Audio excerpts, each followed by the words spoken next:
ओम नमः शिवाय। श्री शिवाय नमस्तुभ्यम। हर हर महादेव। प्यारे भक्त जनों, आप सभी का स्वागत है आपके अपने YouTube चैनल सनातन धर्म में।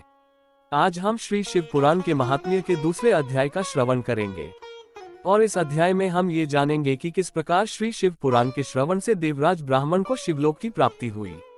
तो आइए हम सब मिलकर श्री शिव पुराण के महात्म्य के दूसरे अध्याय का श्रवण करते हैं। श्री शौनक जी बोले, हे महाभाग सूत जी, आप धन्य है, परमार्थ तत्व के ज्ञाता है। आपने कृपा करके हम लोगों को ये बड़ी अद्भुत एवं दिव्य कथा सुनाई है। हमने ये पापनाशिनी, मन को पवित्र करने वाली और भगवान शिव को प्रसन्न करने वाली अद्भुत कथा सुनी। भूतल पर इस कथा के समान कल्याण का सर्वश्रेष्ठ साधन दूसरा कोई नहीं है। ये बात हमने आज आपकी कृपा से निश्चय पूर्वक समझ ली। हे सूत जी, कलयुग में इस कथा के द्वारा कौन कौन से पापी शुद्ध होते हैं, उन्हें कृपा पूर्वक बताए और इस जगत को कृतार्थ कीजिए। सूत जी बोले, हे मुने, जो मनुष्य पापी, दुराचारी, खल तथा काम क्रोध आदि में निरंतर डूबे रहने वाला है, वे भी इस पुराण से अवश्य शुद्ध हो जाते हैं। ये कथा वास्तव में उत्तम ज्ञान यज्ञ है, जो सदा सांसारिक भोग और मोक्ष को देने वाला है, सभी पापों को नष्ट करने वाला है और भगवान शिव को प्रसन्न करने वाला है। जो अत्यंत लालची, सत्यविहीन, अपने माता पिता से द्वेष करने वाले, पाखंडी तथा हिंसक वृत्ति के हैं, वे भी इस ज्ञान यज्ञ से शुद्ध हो जाते हैं। अपने वर्णाश्रम धर्म का पालन न करने वाले और ईर्ष्याग्रस्त लोग भी कलिकाल में इस ज्ञान यज्ञ के द्वारा पवित्र हो जाते हैं। जो लोग छल कपट करने वाले, क्रूर स्वभाव वाले और अत्यंत निर्दयी हैं, कलियुग में वे भी इस ज्ञान यज्ञ से शुद्ध हो जाते हैं। ब्राह्मण के धन से पलने वाले तथा निरंतर व्यभिचार परायण जो लोग हैं, वे भी इस ज्ञान यज्ञ से इस कलिकाल में भी पवित्र हो जाते हैं। जो मनुष्य सदा पाप कर्मों में लिप्त रहते हैं, शठ हैं और अत्यंत दूषित विचार वाले हैं, वे कलियुग में भी इस ज्ञान यज्ञ से निर्मल हो जाते हैं। दुष्चरित्र, दुर्बुद्धि, उद्विग्न चित्त वाले और देवताओं के द्रव्य का उपभोग करने वाले पापीजन भी इस ज्ञान यज्ञ से पवित्र हो जाते हैं। इस पुराण के श्रवण का पुण्य बड़े बड़े पापों को नष्ट करता है, सांसारिक भोग तथा मोक्ष प्राप्त करता है और भगवान शंकर को प्रसन्न करता है। इस संबंध में मुनिगण इस प्राचीन इतिहास का उदाहरण दिया करते हैं, जिसके श्रवण मात्र से पापों का पूर्णतया नाश हो जाता है। पहले की बात है, किरात नगर में एक ब्राह्मण रहता था, जो अज्ञानी, दरिद्र, रस बेचने वाला तथा वैदिक धर्म से विमुख था। वह स्नान, संध्या आदि कर्मों से भ्रष्ट हो गया था और वैश्यवृत्ति में तत्पर रहता था। उसका नाम था देवराज। वह अपने ऊपर विश्वास करने वाले लोगों को ठगा करता था। उसने ब्राह्मणों, क्षत्रियों, वैश्यों, शूद्रों तथा दूसरों को भी अनेक बहानों से मारकर उनका धन हड़प लिया था। बाद में उसने अधर्म से बहुत सारा धन अर्जित कर लिया, परंतु उस पापी का थोड़ा सा भी धन कभी धर्म के काम में नहीं लगा। एक दिन वह ब्राह्मण एक तालाब पर नहाने गया। वहां शोभावती नाम की एक वेश्या को देखकर वह अत्यंत मोहित हो गया। वह सुंदरी भी इस धनी ब्राह्मण को अपने वशीभूत हुआ जानकर प्रसन्न हुई। आपस में वार्तालाप से उनमें प्रीति उत्पन्न हो गई। उस ब्राह्मण ने उस वेश्या को पत्नी बनाना तथा उस वेश्या ने उसे पति बनाना स्वीकार कर लिया।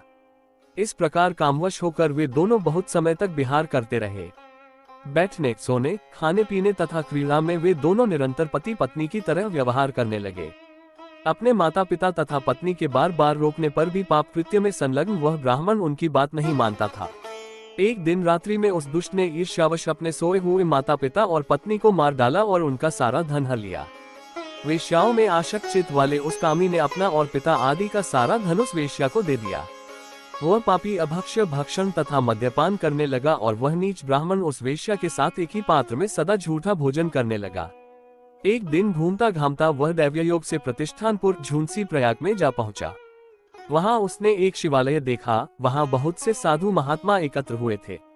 देवराज उस शिवालय में ठहर गया और वहां उस ब्राह्मण को ज्वर आ गया।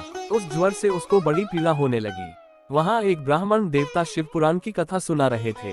ज्वर में पड़ा हुआ देवराज ब्राह्मण के मुखारविंद से निकली हुई उस शिव कथा को निरंतर सुनता रहा।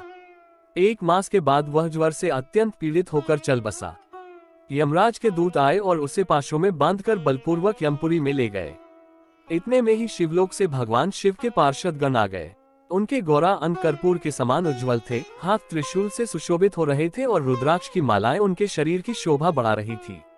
वे सब के सब क्रोध करते हुए यमपुरी में गए और यमराज के दूतों को मार पीट कर, बारंबार धमकाकर उन्होंने देवराज को उनके चंगुल से छुड़ा लिया और अत्यंत अद्भुत विमान पर जब वे शिवदूत कैलाश जाने को उद्यत हुए, उस समय यमपुरी में बड़ा भारी कोलाहल मच गया। उस कोलाहल को सुनकर धर्मराज अपने भवन से बाहर आए। साक्षात दूसरे रुद्रों के समान प्रतीत होने वाले उन चारों दूतों को देखकर धर्मज्ञ धर्मराज ने उनका विधिपूर्वक पूजन किया। यम ने ज्ञान दृष्टि से देखकर सारा वृतांत जान लिया। उन्होंने भय के कारण भगवान शिव के उन महात्मा दूतों से कोई बात नहीं पूछी। यमराज से पूजित तथा प्रार्थित होकर वे शिवदूत कैलाश को चले गए और उन्होंने उस ब्राह्मण को दयासागर सांब शिव को दे दिया।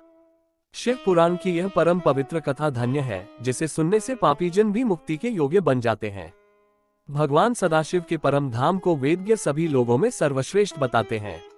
ब्राह्मण, क्षत्रिय, वैश्य, शूद्र तथा अन्य प्राणी, यहाँ तक कि जिस पापी ने धन के लोभ से अनेक लोगों की हत्या की तथा अपने माता पिता और पत्नी को भी मार डाला, वह वैश्यगामी शराबी ब्राह्मण देवराज भी इस कथा के प्रभाव से भगवान शिव के परमधाम को प्राप्त कर तत्क्षण मुक्त हो गया। इसी के साथ श्री शिव पुराण महात्म्य का दूसरा अध्याय पूर्ण होता है। जिस तरह भगवान शिव ने पापी, दुराचारी और वेश्यावृत्ति में रहने वाले देवराज ब्राह्मण को भी एक बार श्री शिव पुराण का श्रवण करने पर शिवलोक की प्राप्ति करा दी, उसी तरह भगवान शिव हर एक प्राणी जो इस शिव पुराण को अपने चित्त में उतार लेता है उसे नरक से छुड़वा लेता है और अपने धाम शिवलोक बुला लेता है।